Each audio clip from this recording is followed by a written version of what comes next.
La clase pasada estábamos viendo los números cuánticos, como es el número cuántico principal, orbital y magnético de spin. Cogíamos un elemento de la tabla periódica, mirábamos la configuración electrónica y armábamos nuestros números cuánticos. Por ejemplo, aquí para cada electrón. Bueno, listo. Aquí luego hablábamos de la regla de Hooke y decíamos que el orbital S tenía una, espera, aquí era una ¿qué? Dice, este es el número cuántico orbital, ¿cierto? Y que el 0 correspondía, L igual a 0 corresponde a S, L igual a 1 corresponde a P, L igual a 2 corresponde a D y L igual a 3 corresponde a F. ¿Qué número de electrones? Por ejemplo, para el orbital S es 2, el máximo, para el orbital P 6, para D 10 y F 14. Orbitales, entonces para el L, el 0 es 1, el P es 3, PX, PY, PZ y D, también vimos cuáles eran los 5 Ds y cuáles eran las 7 F. Entonces aquí lo mismo. Entonces aquí con la regla de Hooke tenemos que para la orbital S una cajita, para el orbital P 3 cajitas, para el orbital SPD serían 5 cajitas, para el F 7 cajitas y de esa manera llenábamos, hacíamos los llenados para el spin del electrón.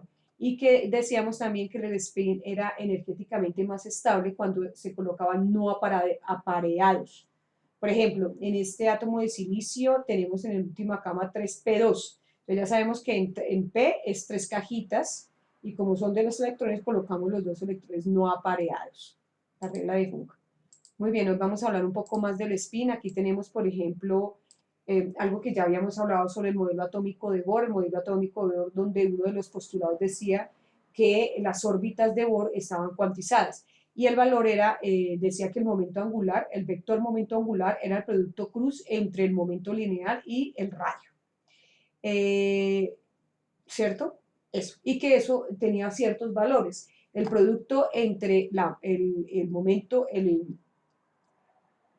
angular y el radio, un producto cruz entre el momento angular y el radio, nos daba un vector que es perpendicular a esta espira y eso tenía un valor de n veces la constante de Planck, n un número entero 1, 2, 3, 4, 5, eso. Entonces uno dice, podía usted, si es n igual a 1, entonces este tamaño tenía que ser h barra.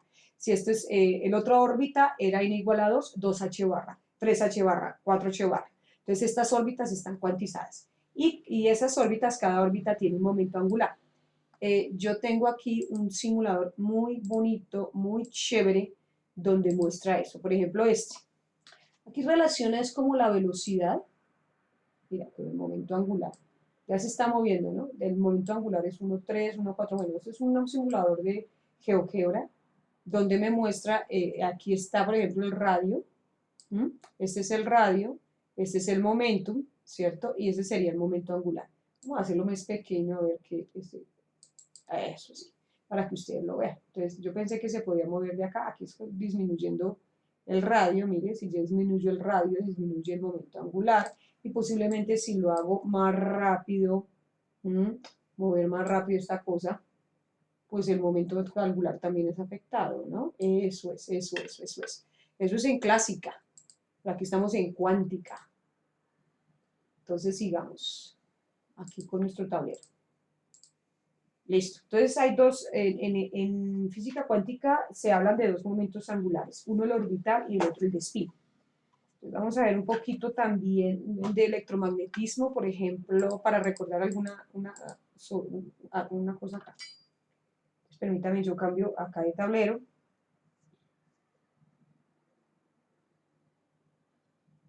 Perdón, un momentico. Pongo mi tablero acá. Voy a poner una hojita acá. Esta. Eso. Vamos a limpiar este tablero. Listo. Entonces vamos a recordar un poco de electromagnetismo donde hablábamos sobre el momento magnético orbital. Tenemos un electrón gira alrededor de un núcleo. Este electrón tiene una determinada velocidad, gira alrededor de, pues tiene esa órbita, tiene un determinado radio. El producto cruz decíamos que el momento orbital es igual, puedo escribirlo como la masa B cruz R, ¿cierto?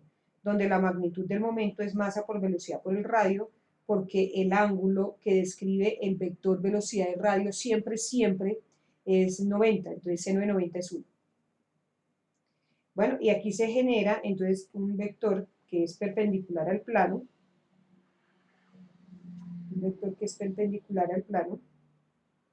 que se llama momento angular.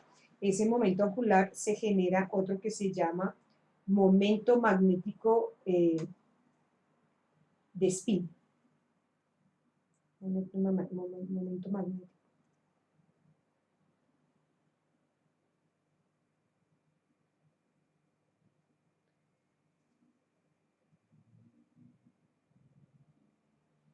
Es el spin. ¿Sí me entiende? Ese es el, no lo llamemos spin, porque ahí no es spin, es que está girando alrededor genera un momento magnético. Ese momento magnético se definía, usted lo definía, nosotros lo definimos en el electromagnetismo como el producto entre la corriente y el área. ¿Cierto? No es el spin, perdón, este es el del electrón que gira alrededor del núcleo. El núcleo está acá en el centro, voy a pintar con amarillo. Este es el núcleo, es la carga positiva y este es el electrón, ¿cierto? Este es el electrón que gira alrededor. Bueno, ese momento magnético, bueno, la corriente se define como la carga por unidad de tiempo o periodo, y el área de esas secciones, de ese círculo es pi por el radio al cuadrado. Pero periodo es 2pi por r sobre la velocidad. Entonces, haciendo algunos cambios, digamos que tenemos, ¿qué sería la carga?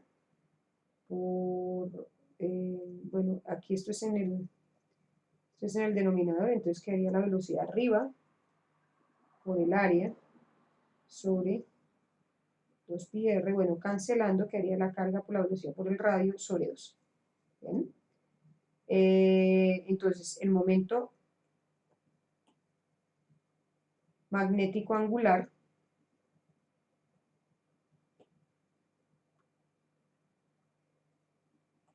se va a definir, voy a escribir como verde.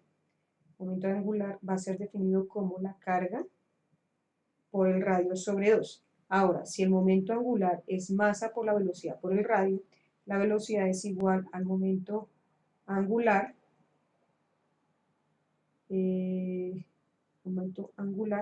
sobre, ¿cierto?, la masa por el radio. Y si yo entonces acá reemplazo esa velocidad, la escribo como momento angular, ¿cierto?, sobre la masa por el radio, cancelo el radio, tenemos que en su L, momento magnético es igual a ¿qué? Simplificando el radio, obtenemos que esto es la carga sobre 2m, uy, no, perdón, hagámoslo con verdecito, carga sobre 2m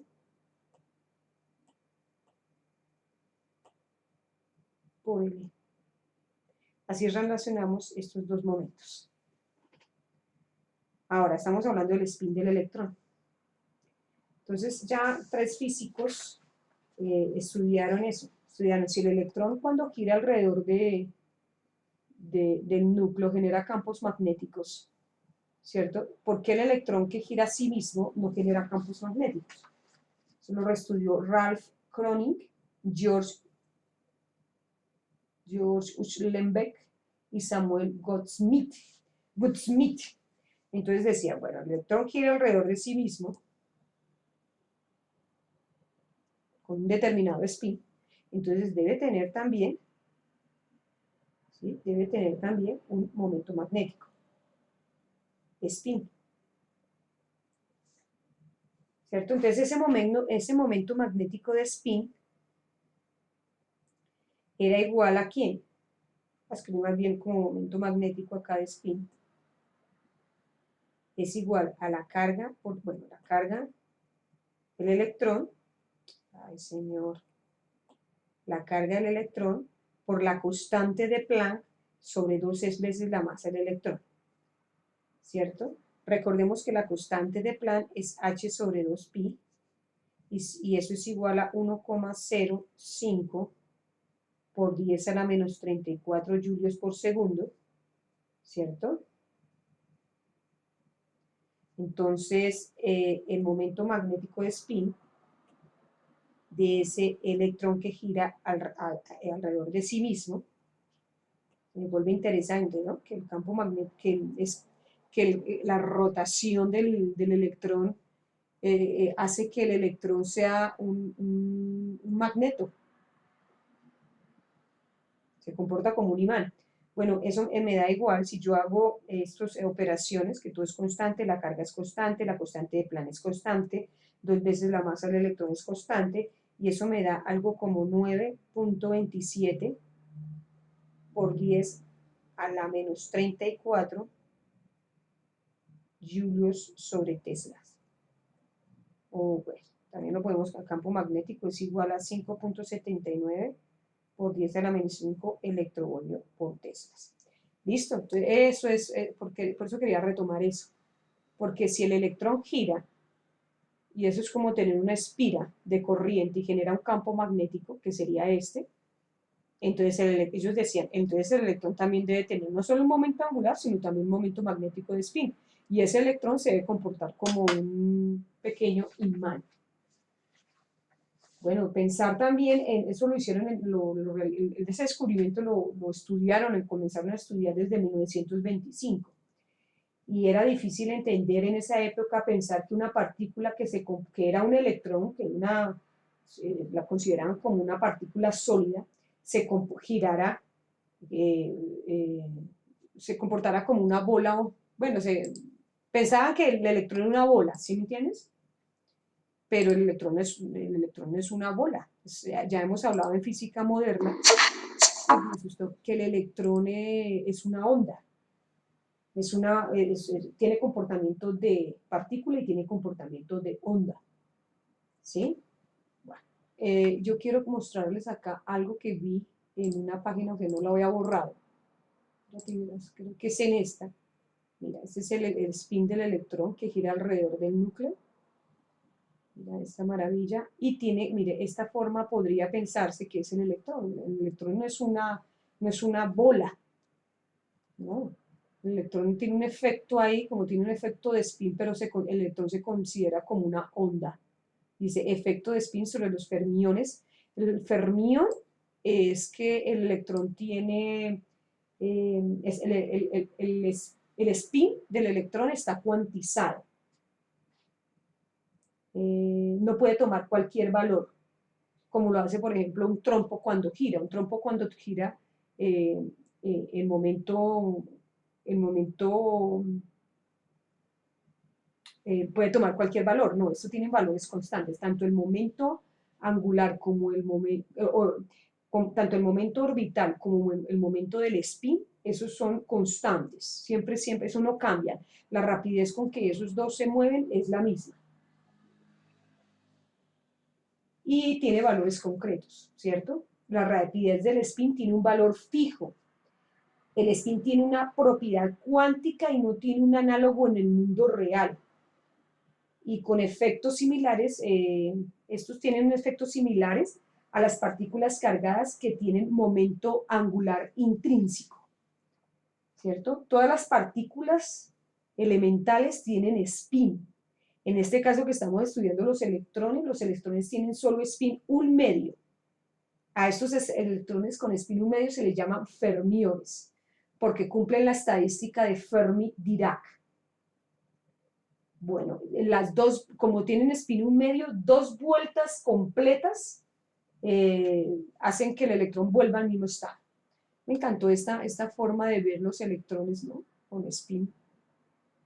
Es una cosa bien complicada, yo pensaría, una cosa bien complicada de pensar. Que el electrón, que es una onda, ¿cierto? Gira.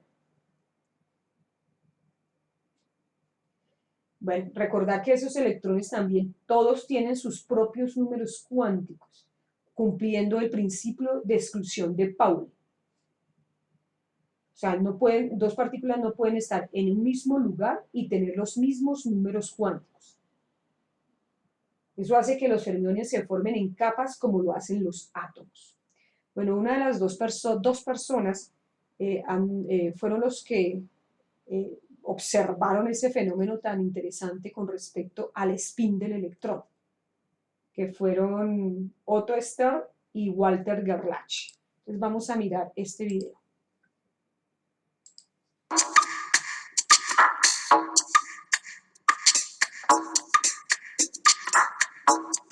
Entonces ellos lanzaron átomos de plata a través de un campo magnético, no uniforme. Esta es la pantalla acá. Ellos pensaban observar eso que se está observando ahí. O sea, como una mano. Porque no pensaban que los electrones fueran imanes, ¿no? Entonces pensaban que se comportaba así.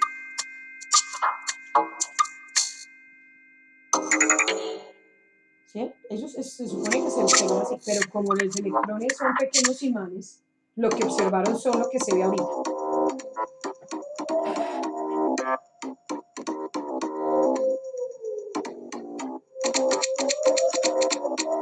Se deflectan, algunos con spin up y otros con spin down.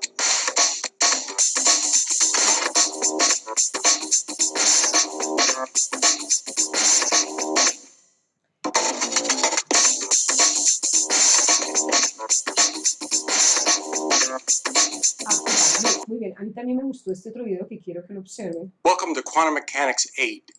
Seemingly no, este no es. Welcome to Quantum Mechanics No, 8. No, ese no es. Ay, no puedo creerlo. Este. Es otro experimento. The Stern-Gerlach experiment, performed in 1922, delivered the first experimental proof of the fascinating degree of freedom of an electron spin. A beam of silver atoms was generated in an atomic beam furnace. It was then sent towards an inhomogeneous magnetic field. According to classical physics, one would expect the magnetic moments of silver atoms to be randomly oriented. They should be deflected in the inhomogeneous magnetic field by different amounts, depending on their orientation.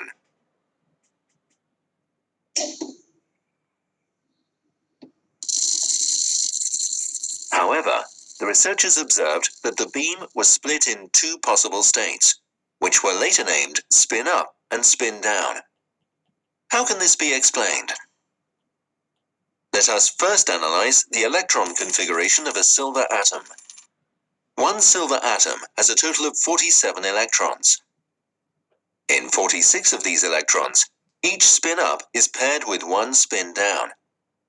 The spins neutralize each other. There is only one unpaired spin, the spin of the 5s electron. It can be either in spin up or spin down, or in any superposition of these two states.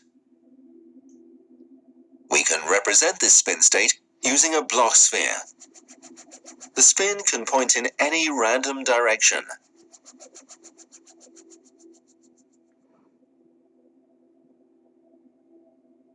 The spins of all silver atoms are randomly distributed. They are therefore not polarized. In fact, there is a close connection between this experiment with a single electron spin and the experiment with single polarized photons. Here, the polarizing filter corresponds to the inhomogeneous magnetic field. Just like with photons, in a single experiment, it is completely random whether the spin points in the direction of the polarizing filter or in the opposite direction. The result is a black and white random pattern. Let's have a closer look at the quantum mechanical measurement process in the Bloch sphere. The spin has some arbitrary orientation before it interacts with the inhomogeneous magnetic field. The inhomogeneous magnetic field acts as a filter. It is presented here as a slot. It forces the spin to take a random orientation, either in line with the inhomogeneous magnetic field or in the opposite direction. If the basis state is close to up, it is very unlikely to change the direction in down. However, it may still do so. When performing their canonical experiment, Stern and Gerlach were unable to use single silver atoms. Therefore, they could not demonstrate the role of chance in each experiment. However, they were the first to demonstrate that the spin is quantized, or separated in up and down. It was a sensational achievement in their time. Bueno, antes de ellos ya se había hablado sobre el efecto Zeeman. El efecto Zeeman era un efecto que ya pues, se había observado cuando a un átomo, por ejemplo el átomo de hidrógeno, se le aplicaba un campo magnético, por ejemplo, se aumentaban las líneas en el espectro. Por ejemplo, esto es de sodio. Bueno, aquí es el campo magnético apagado y aquí es el campo magnético encendido. Este es el efecto Zeeman, ¿cierto? Donde al aplicarse campo magnético en el átomo de hidrógeno se observaban más líneas espectrales. ¿Listo? Eso. Y esto fue justo antes del experimento de Stern-Gerlach. Veamos acá un poco. Bueno, uno puede mirar en internet muchísimas cosas con respecto a ese tema. Este es el objetivo de estudiar la desviación controlada de haces de átomos. Entonces, como el montaje experimental que realizaban, Stern-Gerlach esperaban ver esto, pero realmente observaron fue cómo algunos electrones se ubicaban en esta posición y otros electrones se ubicaban en esta posición cuando pasaban a través de este campo magnético. Y ahí se muestra prácticamente el montaje experimental. Todo porque el electrón se comporta como un pequeño imán. Muy interesante eso. Entonces ya tenemos dos momentos magnéticos, dos momentos orbitales. Dos momentos. Dos momentos angulares. Uno orbital y otro de spin. Y otro que es el spin. Bueno, los otros números cuánticos están relacionados con ese momento angular orbital. La magnitud del momento angular la podemos escribir así, como L. Espérate, yo quito esto. Vamos a ver qué me dice esta diapositiva que puse acá. Yo a veces coloco cosas que me interesan. No puedo enderezarla. Acá. Dice, teoría cuántica del spin del electrón, o sea, dice, hechos experimentales. El spin es una magnitud vectorial. El spin es un momento angular intrínseco. Intrínseco es como características intrínsecas, por ejemplo, la carga, la masa son características intrínsecas del electrón. Si una partícula posee spin, interacciona con campos magnéticos. Solo se observan dos valores en cualquier dirección, pero esto con respecto a los fermiones, o sea, los electrones, ¿no? Deseos. La teoría ha de ser compatible con los postulados de la mecánica cuántica, la teoría ha de ser compatible con la relatividad y la teoría ha de ser capaz de predecir. Bueno, eso era con respecto a la época en que ellos estudiaban. Bueno, muy bien. Momento magnético angular. Se define este L, recuerden que es el momento angular, más L más 1 elevado a la 1 medio por H bar. ¿Cierto? Y LZ, esto me da la magnitud. Y esto sería un número cuántico. A eso se le llaman los otros números cuánticos. Y otro número cuántico tiene que ver con la dirección. Esta es la magnitud del momento angular y esta es la dirección del momento angular. Que es este es el número cuántico orbital por H barra. Y aquí se saca el coseno. Entonces el coseno será LZ sobre L.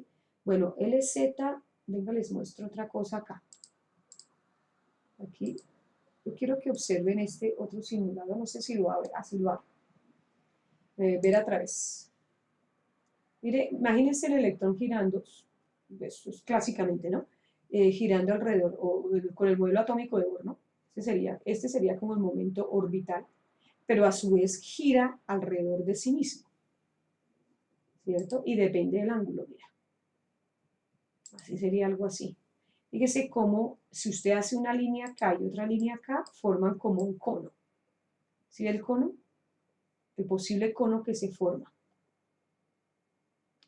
¿Dónde lo puedo mostrar mejor? En el mismo tablero.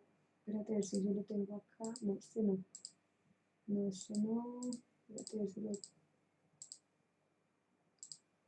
Aquí también se puede ver, mira. Ahí se puede ver como el cono que se forma, ¿cierto? Acá, este sería como el electrón girando a sí mismo. ¿Sí me entiendes? formando este momento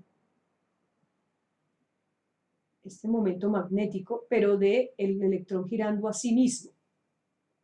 ¿Cierto? Fíjense que aquí forma un triángulo rectángulo, acá forma un triángulo rectángulo, y esto depende del ángulo, y esos ángulos están cuantizados. Entonces, ¿cómo sería? Acá. Entonces, aquí sería. Esta es la magnitud de ese momento, o sea, este es como también verlo acá. Yo tengo de todo, vean. Este es este L, este L, este L. Ese es el momento magnético del electrón, este L. ¿Sí me entiendes? Ese rojo es ese L. Y el ángulo que se forma así. Se calcula como LZ sobre L. LZ porque es este L, LZ. LZ porque coseno. Coseno de teta es cateto adyacente sobre la hipotenusa, que es la magnitud del momento angular. Y acá también se puede ver eso. Miren, aquí está el giro del electrón. Este es el electrón girando, este es el L. Bueno, ahí se ve también. Acá se ve también. Por ejemplo, aquí cuando forma el cono. ¿Sí ves? Aquí forma el cono, momento orbital, número cuántico orbital L, ¿cierto?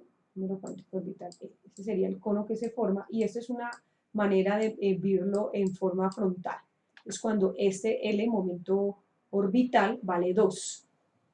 Si este vale 2, y aplico esto, el momento angular, ¿cuánto sería? Serían 2 más 1, 3, y 3 por 2, 6, raíz cuadrada de 6, h bar. Y aquí entonces sería h bar. Y los LZ son los ML. Pero recuerden que si este es L2, entonces tendríamos ¿quién? Si L es, bueno, aquí lo hice para 1, pero si L es 2, tendríamos menos 2, menos 2, menos 1, 0, 1 y 2. Como este LZ es MLH barra, entonces por eso es que es por H barra.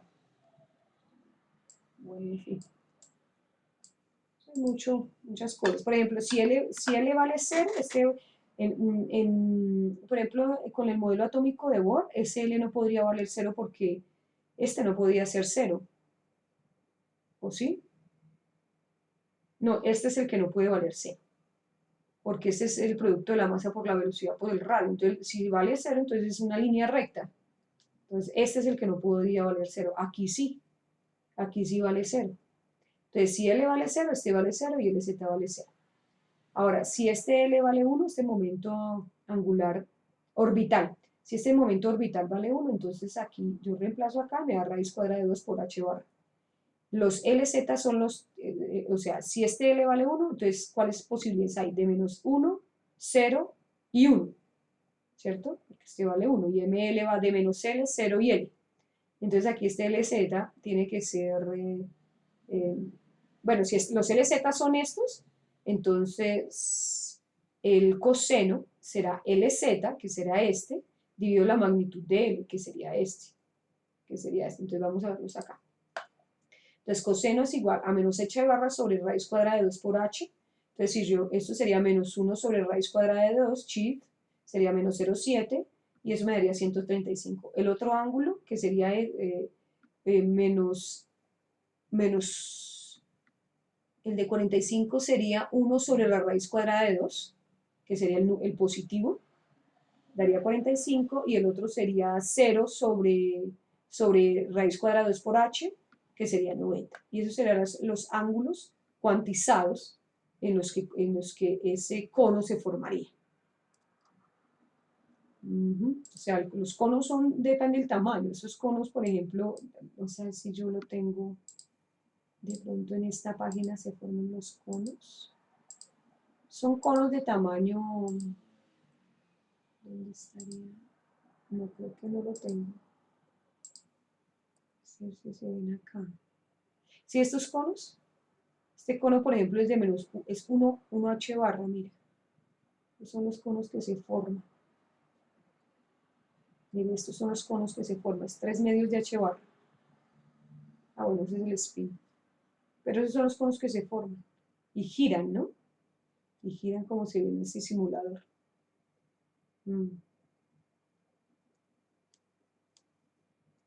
Es una maravilla de geometría. Bueno, muy bien. Vamos a pasar a otro tema que son las funciones de onda de los orbitales. ¿Cierto? Entonces aquí las funciones de onda para el átomo de hidrógeno,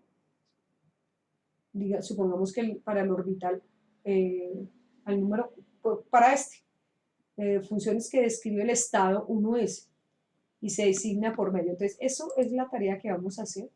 Entonces, la tarea, ¿cuál va a ser? Vamos a mirar, creo que es este simulador, no. Permítame, busco el simulador, creo que es este. Este simulador nos va a permitir, aquí le da permitir, le dan enter, mirar las funciones de cada, las funciones de onda. Un segundito. Funciones de onda para el átomo, vamos a hacer las funciones de onda para el átomo de hidrógeno, y entonces van a hacer las funciones de onda para el estado 1s, 2s, 2p, 3s, 3p y 3d, ¿cierto? Y lo van a hacer en décimos. Entonces, en las funciones de onda para 1s, entonces aquí ¿qué nos da? Recuerden que el 1s es una esfera, ¿cierto? 1 es el nivel energético y ese es el subnivel, que sería el orbital S, para L igual a 0. Es el orbital S, L igual a 0. Entonces tenemos una esfera, ¿cierto? Aquí nos muestra las funciones de onda. Función con respecto a R, porque es una esfera, la densidad electrónica, phi al cuadrado sobre R, en función de R. Bueno, aquí nos lo muestra en forma de punticos. ¿No lo mostró? Así lo mostró. Ahí está. Que es la probabilidad de encontrar donde están más separados es menos la probabilidad, donde están más juntos es mayor la probabilidad. Bueno, el radio de distribución. Esto creo que no está como muy bien. Entonces no se fije mucho de eso. Entonces la idea es graficar estas funciones. Dice, la función de onda radial es esta. Esto es 2 por el número atómico 3 medios por Euler a la menos rho sobre 2. Y bueno, aquí tenemos, R es el radio de la esfera, un Bohr equivale a 52.9 picómetros, bueno, pi, el número pi, 3.1416, Euler. Este Z, que es el número efectivo de la carga efectiva por el orbital en ese átomo, y este que está acá es el 2 por Z por R sobre N, donde N es el número cuántico principal. Pero en este caso, como el número cuántico principal es 1, N es el número cuántico principal, N es 1, porque aquí el número cuántico principal es 1. ¿Sí me entiendes? Eso. Entonces ustedes van a coger, fíjense que la función que van a graficar es esta, donde R1S es esto que está acá, para Z1 y para Z1 y N1, porque es el nivel energético 1. Y lo van a multiplicar por esto que está acá. Esto es 1 por 1 sobre 4pi elevado a la 1 media. Y entonces la función que van a graficar es esta. Eso es fácil. Es una función Euler. Es un Euler, porque el resto es constante. Esto vale 1, 2 sobre la raíz cuadrada de 4pi. Eso es. Y luego, bueno, entonces, esta es la densidad electrónica, pero la gráfica, que esa densidad electrónica la van a multiplicar, o sea, es esta función al cuadrado multiplicado por el área superficial de una esfera, que sería esto. Entonces, usted va a graficar phi, esta función y esta función que está acá. Muy bien, vámonos para el 2S. El 2S ya tiene otros cambios. Bueno, 2S también, pues, el nivel energético es 2, pero el orbital es S. Y si el orbital es S, es una esfera, la forma es una esfera. Entonces aquí también las funciones de onda, vamos a las funciones de onda, la densidad electrónica, los puntos, donde es más probable, ¿cierto? La función de distribución radial, esa está bien porque son 2 picos. 2 picos porque se supone que son 2 regiones en las cuales es más probable, posiblemente en esta y en esta que está acá. Recuerden que yo alguna vez les hablé sobre eso. Espérate un momentico, densidad electrónica. Densidad electrónica. ¿Sí? Vamos a ver qué me saca cuando le digo densidad electrónica. En las imágenes hay una imagen que me gusta mucho. Ay, no es lo que yo quería. Este sirve, por ejemplo, este sirve.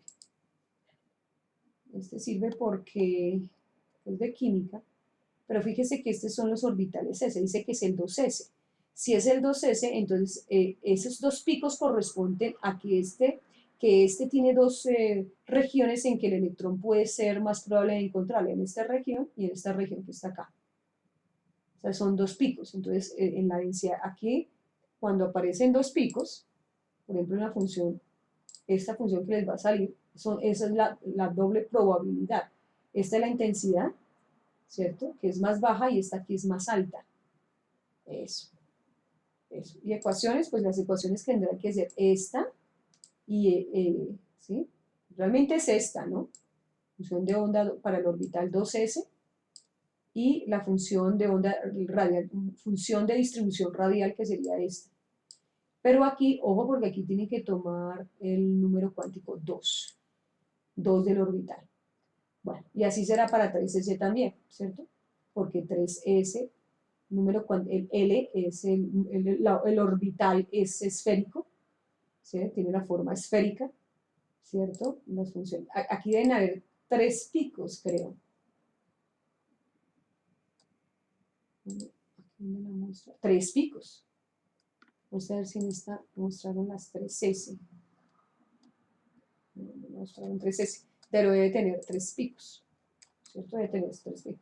Densidad electrónica no se busca, funciones de onda en el átomo de hidrógeno. Se busca así, funciones de onda del átomo de hidrógeno. Mire, este me encanta a mí, este me encanta, ¿cierto? Este me encanta, esta imagen me gusta, pero no se ve, uy, pero esa imagen es muy bacana, mira.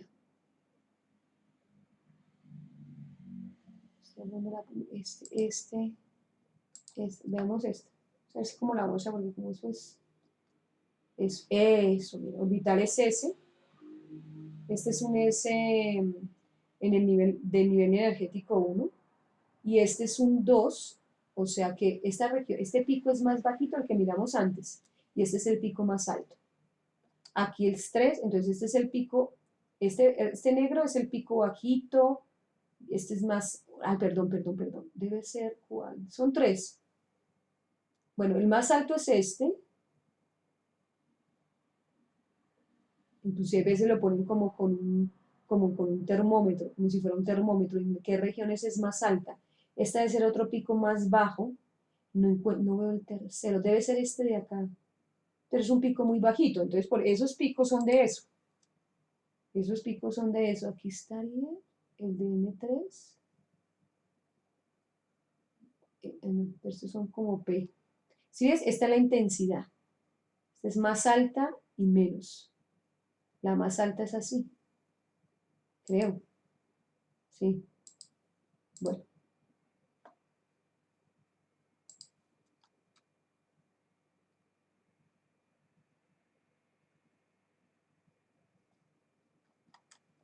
Bueno. ¿En qué vamos? En nuestra tarea. Listo, entonces ya tenemos el 2P, que son los orbitales P. Son PX, PY, PZ. Aquí están solo 2P. Entonces van a graficar el 2P. Tan bueno. PX, PY, PZ. Entonces aquí seguramente solo van a ser uno. Nos van a mostrar las ecuaciones de entonces las funciones de onda, la densidad electrónica, ¿cierto? Los puntos, la distribución de radio y aquí están las ecuaciones, ¿cierto? Y ahí les van a decir cuáles van a ser, el 2px, el 2py o el 2pz. Creo que es uno solo. Y luego entonces grafican el 3S, por eso me demoré, porque sé que no está cargando.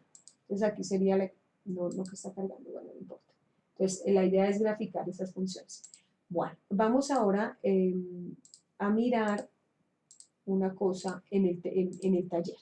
Entonces aquí en Calameo, ¿cierto? En mi página de Calameo, aquí encuentran el taller. La idea es que practiquemos también estas configuraciones, la regla de Hunk y sus excepciones. Ay, ojalá cargue porque mira, otra vez se queda cargando, ¿no? Vamos a eliminar acá cositas. para que me cargue lo que quiero que me cargue. Entonces la idea es, con este simulador, ustedes van a escribir las configuraciones de los siguientes átomos, del litio, cromo, ¿cierto? Aquí, a mí me gusta este simulador, ojalá abra. No abrió, pero porque está como lento el internet. Entonces me gusta este simulador porque él va llenando los espacios de espina arriba, espina abajo, espina arriba, espina abajo, espina arriba, espina abajo, ¿sí ves? Y aquí, por ejemplo, hasta aquí en estas se observa, por ejemplo, en un átomo que tenga orbitales de 4F, entonces mire cómo los ubica. En ese mismo simulador le va a dar las posibles excepciones, ¿cierto? Si uno mira, por ejemplo, las posibles excepciones, esta que sería esta página, excepciones a la regla de Madelung en la configuración electrónica de los elementos químicos. Entonces, hay átomos, por ejemplo, que esta es la regla de Madelung, donde esta sería la configuración electrónica, ¿cierto? Pero cuando usted vaya a hacer el llenado de estos dos últimos, tiene que tener cuidado, porque es más estable colocar, llenar primero los D y después el de la capa superior, ¿cierto? Eso es. Por ejemplo, aquí no se escribe 4S23 de 9, sino se llena la capa D y luego se llena la capa S. Y estos son, la capa D tiene 5 cajas, ¿cierto? 5 cajas. Entonces, hay que llenar esas 5 cajas. ¿Sí? El S tiene una caja, el P tiene 3 cajas, el D tiene 5 cajas y el F tiene 7 cajas. Entonces, primero se llena la capa D y después se llena el de nivel superior, ¿cierto? Se abriría. No sé si abrió. ¿Dónde está mi libro? Acá la veo. Acá, no abrió. Pero ese abre. Ese abre. Lo que pasa es que está en internet mío como flojón, tirando a malo. Pero bueno, y así. Entonces hay excepciones que el mismo simulador les va a decir, les va a hablar sobre las excepciones. Dice, además de los elementos mencionados, es de esperar que algunos otros enteros, otros entre el 105 y el 118 tengan configuraciones distintas de las predichas por la regla de Madelung. El 104 se adapta a esta regla. Se piensa que pueden presentar diferencias al menos los elementos 110 y 111, pero todos estos elementos son radioactivos y tienen un periodo de vida media muy corto, lo que hace muy difícil realizar estudios espectroscópicos para determinar su configuración real.